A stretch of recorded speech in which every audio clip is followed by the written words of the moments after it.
அஸ்ஸலாமு அலைக்கும். என்னோட ஸ்டைல மட்டன் குஃப்தா ரெசிபி எப்படி செய்யலாம்னு பார்க்கலாமா?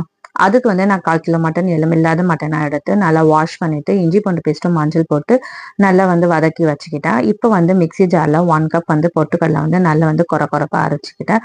அதே மிக்ஸி ஜார்ல 2 ஸ்லைஸ் பட்டை, 3 லவங்கமும், ஒரு பெரிய வெங்காயமும், ஒரு 4 காரத்துக்கு ஏத்த மாரி காஞ்ச மிளகாய், உப்பு போட்டு நல்லா அரைச்சுக்கிட்டு, நம்ம வதக்கி வச்ச அந்த மட்டனை போட்டு நல்லா கொர கொரப்பா அரைச்சு வச்சு எடுத்துக்கலாம். இப்போ நான் பொட்டுக்கடலை வேற பவுலுக்கு மாத்திருக்கேன். அந்த பவுல்லயே இந்த அரைச்ச பேஸ்ட்டையும் போட்டு நல்லா லைட்டா தண்ணி விட்டு நல்லா அம், ஒரு சப்பாத்தி பதத்துக்கு சாஃப்டா மிக்ஸ் பண்ணி வச்சுக்கலாம். அதுல கருவேப்பிலையும் கட் பண்ணி போட்டுக்கிறேன். ஒரு 5 மினிட்ஸ் வச்சுட்டு ஆயில் நல்லா ஹீட் பண்ணிட்டு சின்ன சின்ன பால்ஸா நம்ம வறுத்து எடுத்துக்கலாம். அவ்வளவுதான். ரொம்ப டேஸ்டா எம்மியா ஜூஸியா இருந்துச்சு. நீங்களும் கண்டிப்பா ட்ரை பண்ணி பாருங்க. எப்படி இருந்துச்சுன்னு ட்ரை பண்ணி பார்த்துட்டு கமெண்ட் பண்ணுங்க. தேங்க்ஸ் ஃபார் வாட்சிங்.